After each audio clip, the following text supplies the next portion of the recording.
اور کہتے ہیں کہ بیٹا ایک بات یاد رکھو کہ جو چیز تمہیں ملنی ہے نا، پوری دنیا مل کے اس کو ہٹانا چاہے وہ نہیں ہٹا سکتی، روک نہیں سکتی، اور جو چیز تمہارے نصیب میں نہیں لکھی ہوئی وہ پوری دنیا تمہیں مل کے دینا چاہے وہ نہیں دے سکتی۔ کہ اگر تمام قومیں مل کے تمہیں شر پہنچانا چاہیں وہ تمہیں شر نہیں پہنچا سکتی ایکسیپٹ جو اللہ نے لکھا ہوگا، اور پوری دنیا کی قومیں مل کے تمہیں خیر پہنچانا چاہیں وہ تمہیں خیر نہیں پہنچا سکتی ایکسیپٹ اس کے جو اللہ نے لکھا ہوا ہے۔ یا اللہ کوئی روک نہیں سکتا اگر تو دینا چاہے۔ ہم ہر نماز کے بعد کرتے ہیں، لیکن جو لوگ لوزرز ہوتے ہیں نا وہ ڈینائل کی سٹیٹ میں آ جاتے ہیں، میں نہیں مانتا، میں نہیں کھیلتا۔ اسی طرح سے توکل بھی اللہ تعالیٰ کے پہ کرنا واجب ہے کہ جس کا جو حکم ہوگا وہ سچ اور حق کے علاوہ کچھ نہیں ہوگا، ٹھیک ہے۔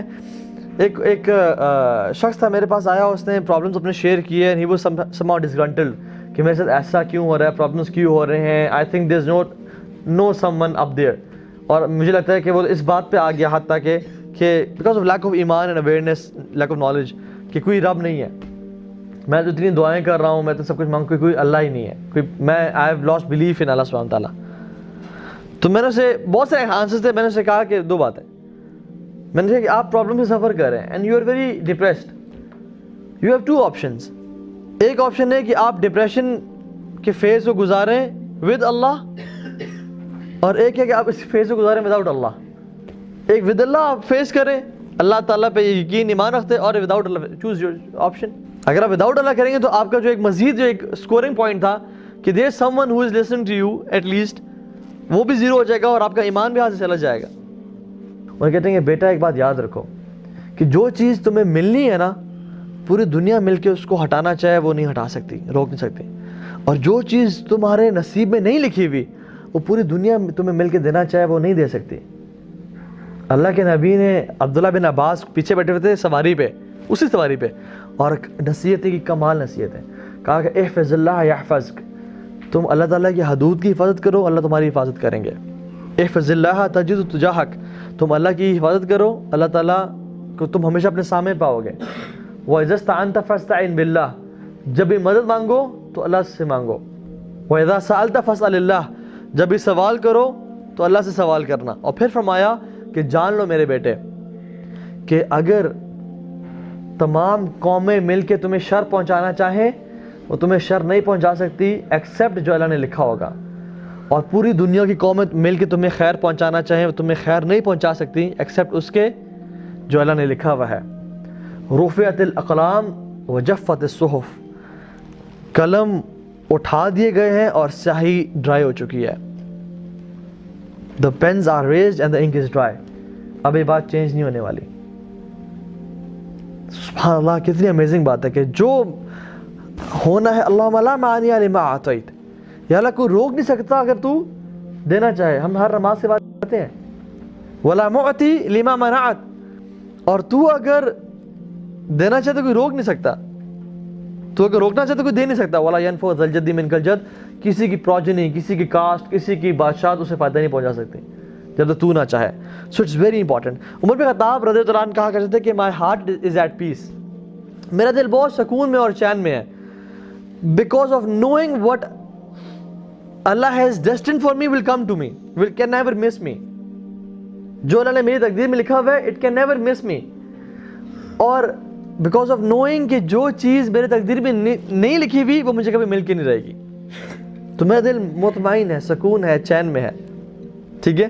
اسی طرح سے عمر بن خطاب کہا کرتے تھے اور دعا کیا کرتے تھے کہ یا اللہ اگر تو نے میرا نام نیک لوگوں میں لکھا ہوا ہے، فارچونیٹس میں لکھا ہوا ہے، تو اس کو کنفرم کر دے، اس کو پکا کر دے، اور اگر تو نے میرا نام ان لوگوں میں لکھا ہوا ہے جو کہ ناکام ہو جائیں گے، لوزرز ہو جائیں گے، تو اس کو مٹا دے یا اللہ۔ یہ جو ہے نا کانسیپٹ کہ دعا تقدیر کو بدل دیتی ہے، بیسیکلی کانسیپٹ کیا ہے کہ اللہ تعالیٰ کے علم میں تھا کہ یہ شخص اس رات کو دعا کرے گا اور روئے گا، اور وہی دعا اس کی حالات بدل کر دے گی، تو اللہ نے پہلے ہی لکھ دیا ہے سب کچھ۔ تو یہ چیز بھی لکھی ہوئی تقدیر میں کہ یہ شخص دعا کرے گا اور اس کی زندگی اس کے بعد بہتر ہو جائے گی، یہ شخص اپنے ارحام جو رحم کے رشتے ہیں اپنے ریلیٹیو کے ساتھ اچھا سلوک کرے گا، اس کی زندگی، اس کی لائف پرولونگ ہو جائے گی، اس کا رزق بڑھ جائے گا، یہ شخص یہ نیکیاں کرے گا، اس کی زندگی بڑی بہتر ہو جائے گی، اور یہ شخص گناہ کرے گا، اس کی زندگی چھوٹی ہو جائے گی, یہ اس کی زندگی میں پرابلمز آنے شروع ہو جائیں گے. سو اللہ سبحانہ و تعالیٰ کے لیے کوئی سرپرائز نہیں ہے کہ آپ نے دعا کر لی. ہی آلریڈی نیو اٹ کہ آپ اس پوائنٹ پہ لائف کے دعا کریں گے اور آپ پہ کام ہونے شروع ہو جائیں گے.